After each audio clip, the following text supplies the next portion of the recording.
AMD's Frontier Edition seems to have confused about half the internet with its product positioning, landing at a $1,000 price point and offering both gaming and professional level performance, but without any of the professional level driver certifications.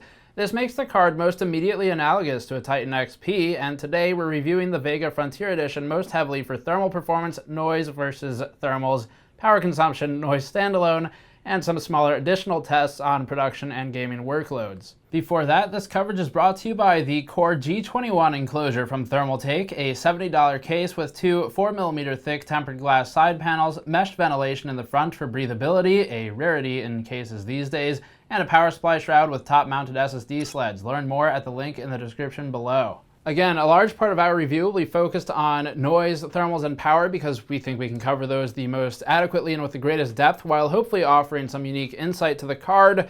But we do have some production and gaming tasks in there, and before anyone starts screaming that this isn't a gaming card, there are a few things to clear up about the Vega Frontier Edition. First of all, for thermals, power, and noise, that's largely unchanging. Power does change a bit with workload, but by and large, when you look at the results that we present here, it will apply pretty much everywhere. So that gives a good understanding of how the card will perform in various workloads, and also gives us some insight as to Vega as a whole, as an architecture. So that's number one. The second part is with regard to product positioning. We spoke with AMD in length about the Radeon Vega Frontier Edition card's unique position in the stack.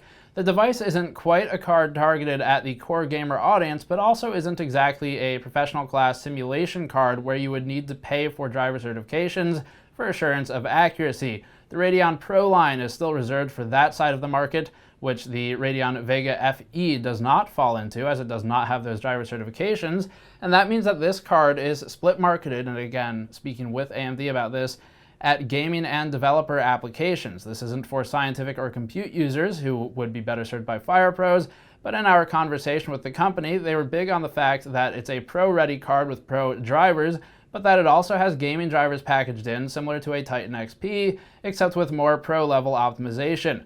That makes Vega FE a very odd card indeed, because it's positioned outside of the professional scientific space, no certification, no purchase, but also outside of the core gamer space, just like the Titan XP is. That makes Vega FE almost directly comparable to the Titan XP, though again it does have some additional changes in the pro area.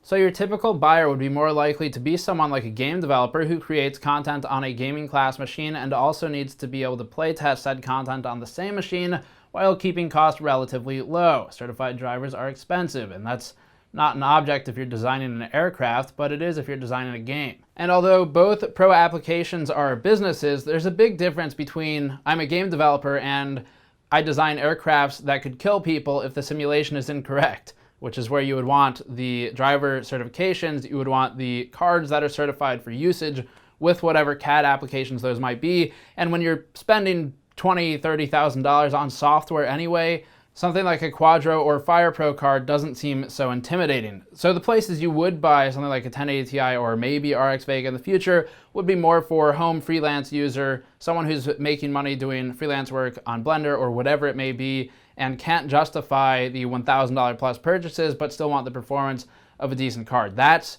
the distinction, because even if you're just a game developer who doesn't need those pro certifications, you can still make use out of the more expensive cards. It's still a business expense. Buying something cheaper probably costs you more money in the long run anyway, but there's a good cost savings over something like what Boeing might use, for example. So that's kind of where the card is targeted, and that means that there are some confused comments online.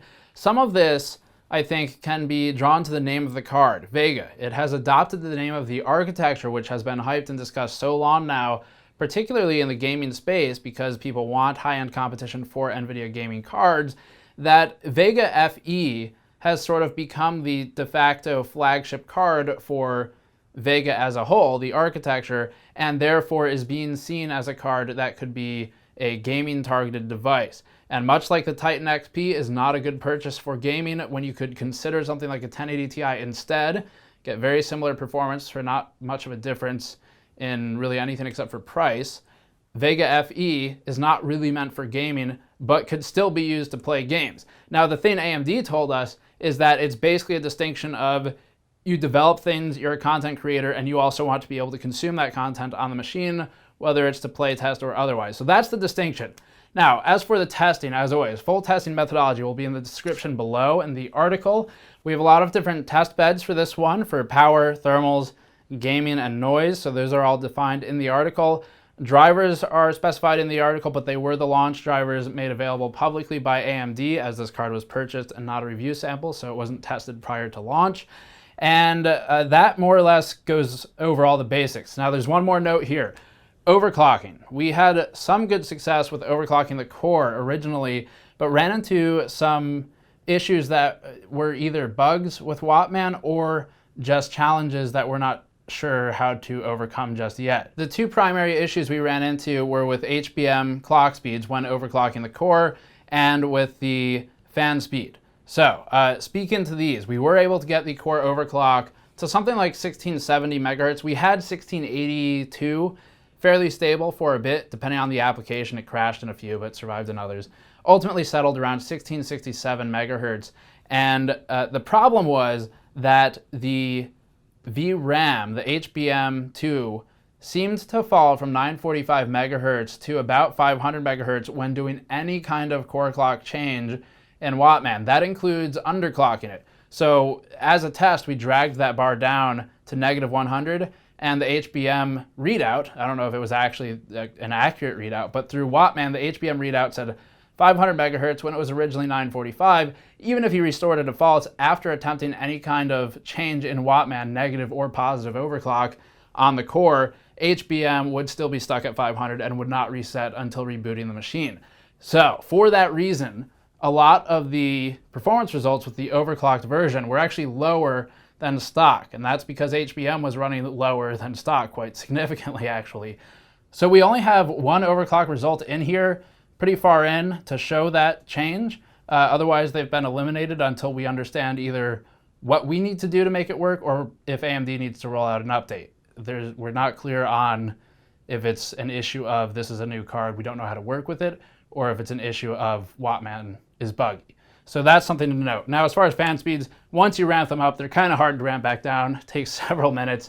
And the best way to fix it is to basically go to auto fan speeds, walk away from it, come back, and then try to only ramp up and not down, because ramping up is not much of a problem. Also, there seems to be an offset of about 200 RPM on the Wattman reading for the fan speed and the actual reported fan speed, so keep that in mind as well, but we accounted for all of that in the testing. All of that aside, let's start with benchmarking. For power versus thermals, we're starting just with Vega, and then we'll add the Titan XP for comparison. Under our thermal benchmark, we measured at the wall. The Vega FE stock configuration draws an average of 384 watts load, with the overclocked variant drawing 552 watts average from the wall. Our peak power consumption is 442 watts during the stock test and 569 watts during the overclock test. Thermally, we're averaging 79.9 Celsius with the stock configuration and 75.1 Celsius with the overclocked configuration, accounting for ambient, which is lower because the fan is manually controlled to 3700 RPM in that test. Adding the Titan XP stock card, we see an average power consumption of about 357 watts, so that's 27 watts lower than the Vega FE system in the same test, and a maximum power consumption of about 370.5 watts, or about 72 watts lower than the Vega FE config's max power consumption. The Titan XP runs lower power consumption overall, but also higher thermals, and this has been a criticism of ours since we first reviewed the Titan XP, and is resultant of the blower design. One item of note is that the Vega FE card has much more sporadic clock behavior as the clock rises and falls frequently throughout testing. We see this reflected in the thermal and power lines, while the Titan XP remains more stable. We're not yet sure the connotation of this behavior and aren't sure if the root cause is related to AMD's execution of the software or of the architecture. Regardless, we'll simply call it an observed behavior for now. This next chart shows power draw and temperature trend as plotted against a 22-minute test run of SpecView Perf 12, which performs trace-based testing of 3ds Max, Maya, and other production applications. The spikiness in the chart is from tests starting and ending, and they do so at different intervals because they're different speed cards. With Vega FE, the total system power consumption sits reliably around the 425 watt mark, pretty consistently actually, with a few dips down to 340 to 380 watts in the middle. By and large, though, we're at around 425 for most of these tests. Adding the Titan XP to the chart reveals its total system power consumption at around 340 watts for the initial quarter of testing and around 396 to 404 watts for the second half of the tests.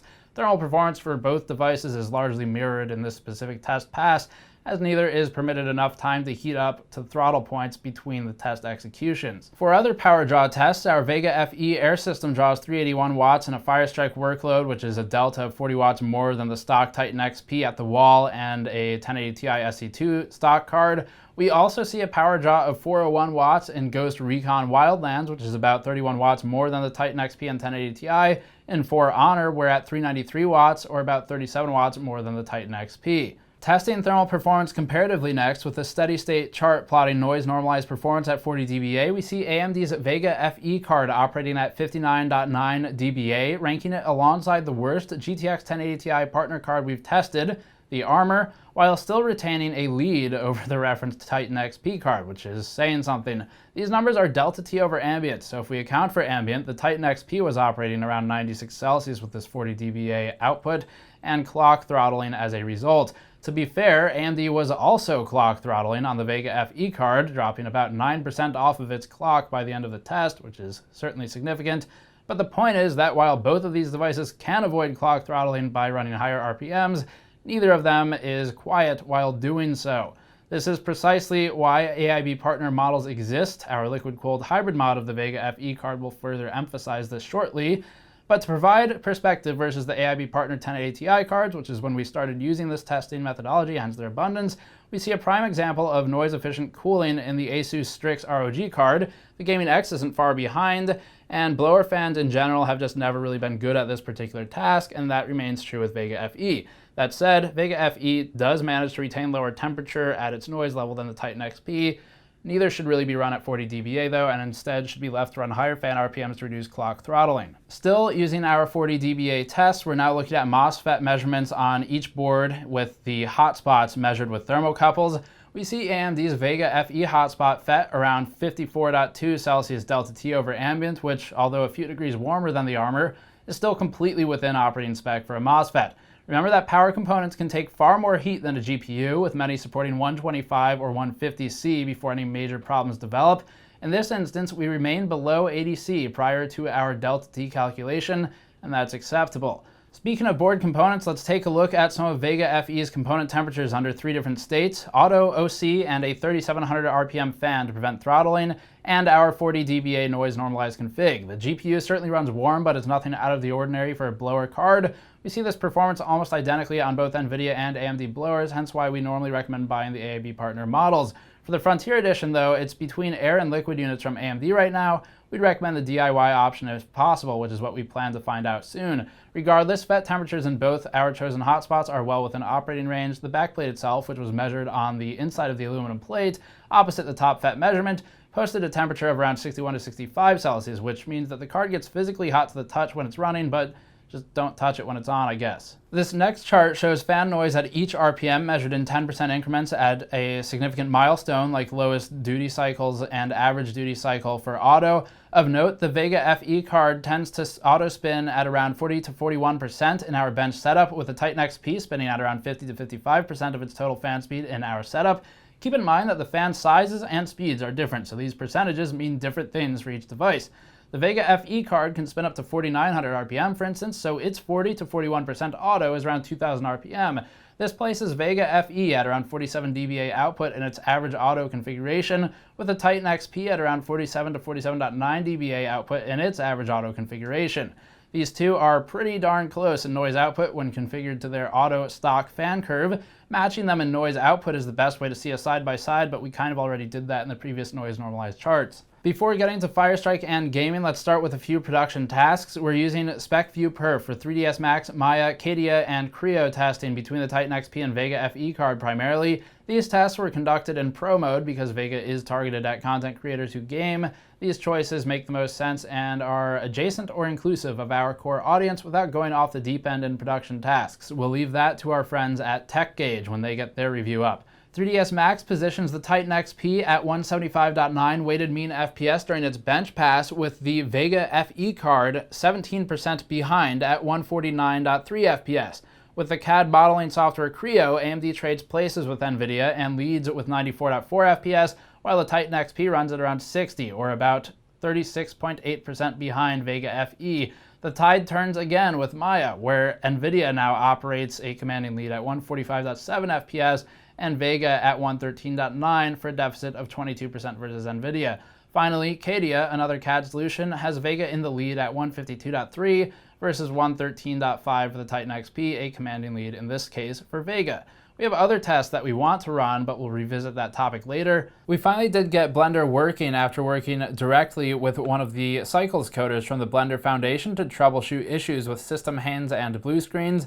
Finally, using build 2.78-9CD6B03, we were able to get the render to complete on Vega and on the Titan XP, which had been completing no problem already. We've been in comms with them throughout to troubleshoot further, but for now we've actually got finished charts to look at. This shows power, thermals, and time to complete the render all in one. The Titan XP finished this render in 15.1 minutes, which is why its line ends sooner. And the Vega card finished the render in 19.8 minutes for a 31% longer duration. This was with tile sizes at 256 by 256, though the latest OpenCL optimizations in Blender ensure that the GPU should remain at 100% load regardless of tile size in the future. Still, we optimized for the GPU with 256 by 256 anyway. Thermally, the Titan XP sits at 45% fan speed for a noise output of 43 dBA and a sustained operating temperature of 73 Celsius. Vega sits at roughly 2000 RPM auto fan speed for a noise output of roughly 47 dBA and steady state temperature of 80 to 81 Celsius. Power consumption on Vega averages roughly 390 watts total system power draw, while the Titan XP averages 323 watts total system power draw. Both NVIDIA and AMD maintain their clocks of 1848 and 1600 MHz respectively throughout the entire test, so there's no thermal throttling going on with either, even with the auto fan. We can't definitively state that this performance will apply to all Blender renders, given the differences in material types and types of workload that Blender can produce, but the Cycles renderer with our benchmark performs this way. Your mileage may vary. This gives a good early indicator. Of course, there's still room for Blender to update further. Getting to gaming and synthetics, we first start with FireStrike to provide a baseline for performance. With FireStrike Ultra, we see Vega FE plays at 4906 points when stock, which ranks at about 2.4% behind the GTX 1080 Founders Edition card, with GTX 1070 Founders Edition cards at about 15.6% behind Vega FE. Aftermarket models will obviously score higher, but we're focusing on reference for today. Compared to a 1080 Ti, Vega FE is about 27% behind the 1080 Ti reference card and about 31.7% behind the 1080 Ti Gaming X partner model, just to illustrate the type of games you would see with the partners if you had them. As for similarly priced Titan XP cards, the Vega FE operates about 32% behind the stock configuration, or about 40% behind the overclock configuration. As shown in these charts, the overclocking issues we faced on Vega ended up lowering performance overall, not raising it. We think this is primarily due to that HBM clock bug, or whatever it may be, that drops the reported clock by 400 MHz, but we're not positive.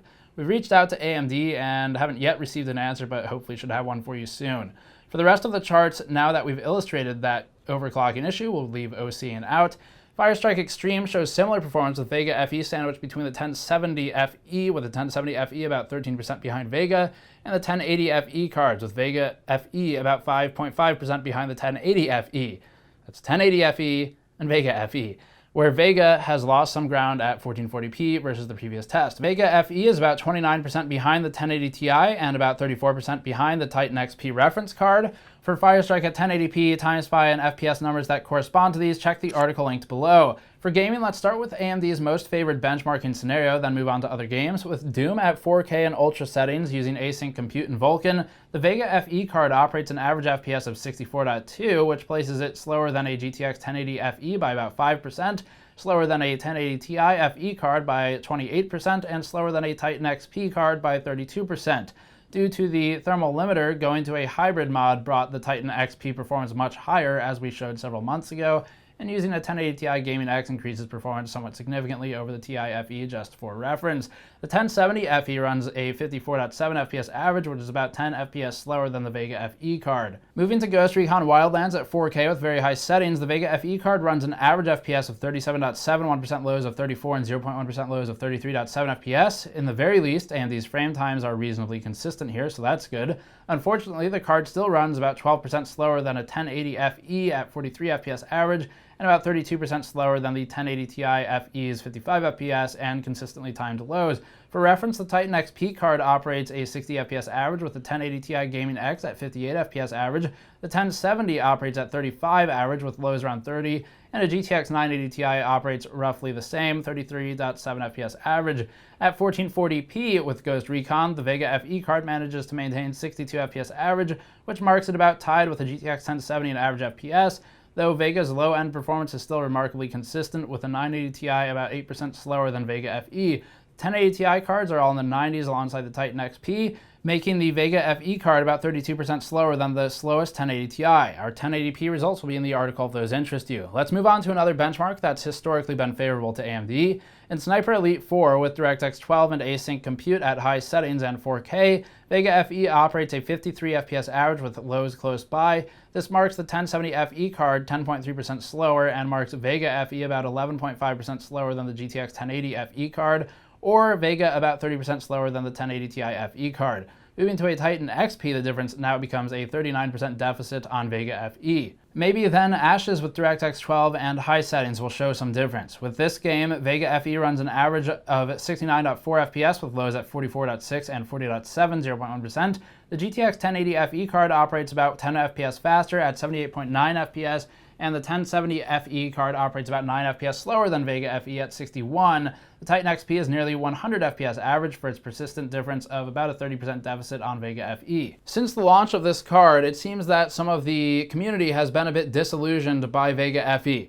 A few things here. First of all, AMD, at least in their initial demos, never said that they were competing with a 1080 Ti. At CES, when the 1080 Ti did not yet exist, the demo that they had set up was a GTX 1080, a Vega card with VSync on and some game demo. So no, you can't see the FPS in those demos. It is entirely possible that Vega FE was slower, and probably was because VSync was on, but the point was they were comparing it to a 1080 FE.